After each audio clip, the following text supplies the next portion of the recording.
Hello সবাইকে, বাদল শাপলা মিডিয়াতে আরও একবার ওয়েলকাম করছি সবাইকে। সবাই কেমন আছো?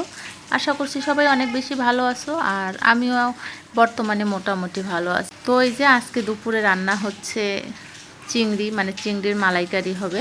এটা আমাদের ঘরে সবাই মোটামুটি পছন্দ করি, তার মধ্যে দুই মেয়ের খুবই পছন্দের একটা রেসিপি।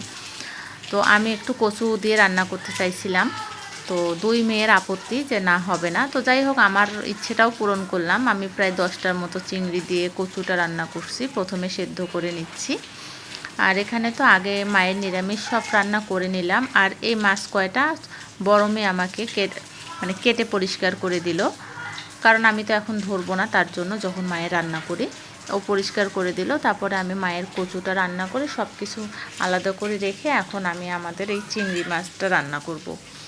তো আগে কচুটা গরম গরম থাকতেই এটা রান্না করে নেই, তারপরে বাকি মাছগুলো কুটে আবার আমি মাছের মালাইকারিটা করব।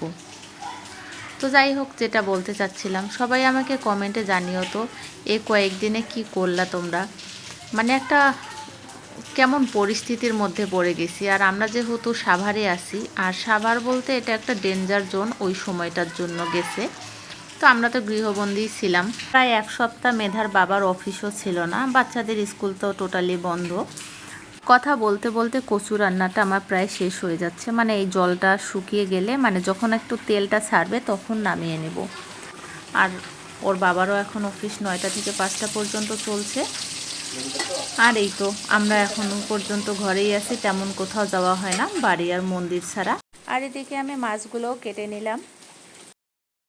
প্রত্যাশা হয়তো সব মাছ কুটতে পারতো, কিন্তু সময়টাও লাগবে। আর প্রথম অত এত বেশি কাজ করে না, ঘরেই আছে, স্কুল নাই, কোচিং নাই, তার জন্য টুকটাক করে আমার হাতের কাজগুলো করাচ্ছি।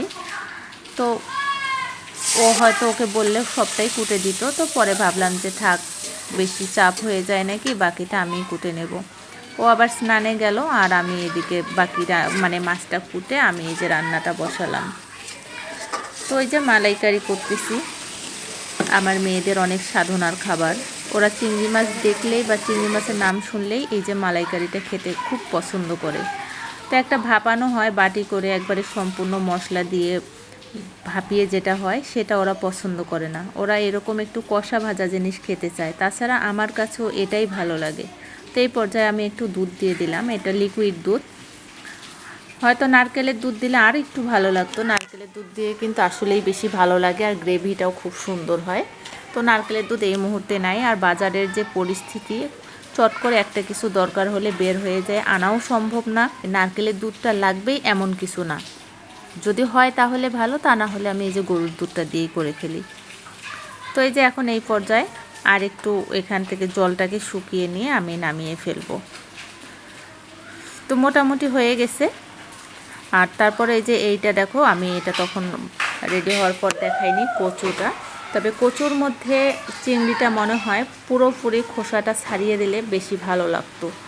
কচুর চিংড়িটা খেতে অত ভালো লাগেনি, মানে ভিতরে মনে হয় যে মশলা লবণ যায়নি। তো পরে আমি যেটা করছিলাম সেটা হচ্ছে কচুর চিংড়ি মাছগুলো তুলে আমি আবার মালাইকারিতে দিয়ে আবার ফুটিয়ে নিছিলাম, তাতে খেতে ভালো লাগছিল। প্রথম পর্যায়ে আমরা এই যে এইভাবে পাতে নিছি, নিয়ে খেয়ে যখন দেখছি ভালো লাগেনি, বাকিটা এইভাবে করছি। তো এই যে কচু দিয়ে ভাতটা খেয়ে দেখাই কেমন লাগে। সত্যি অনেক ভালো লাগছিল। আর এই চিংড়িটা, মানে চিংড়ির বড়িটার থেকে চিংড়ির মাথাটা আমার কাছে খেতে অনেক বেশি ভালো লাগে। তো তারপরে এই যে সবাই মিলে খাচ্ছি, আর আমি এক হাতে খাচ্ছি, আর আমার খাবারটাকে আমি নিজেই ভিডিও করতেছি। তো কেমন লাগলো আজকের ভিডিওটা। আর আমি এখন ভয়েস দিচ্ছি, বাইরে কিন্তু অনেক বৃষ্টি হচ্ছে, আর বৃষ্টির মধ্যে এই খাবারটা খেতেও কিন্তু অনেক ভালো লাগছে আমার। অনেকেই বলে, মানে প্রায় বেশিরভাগ মানুষই বলে বৃষ্টির দিনে ইলিশ খেতে অনেক বেশি মজা। হ্যাঁ, ইলিশ মজার সাথে চিংড়িটাও কিন্তু কম মজা না।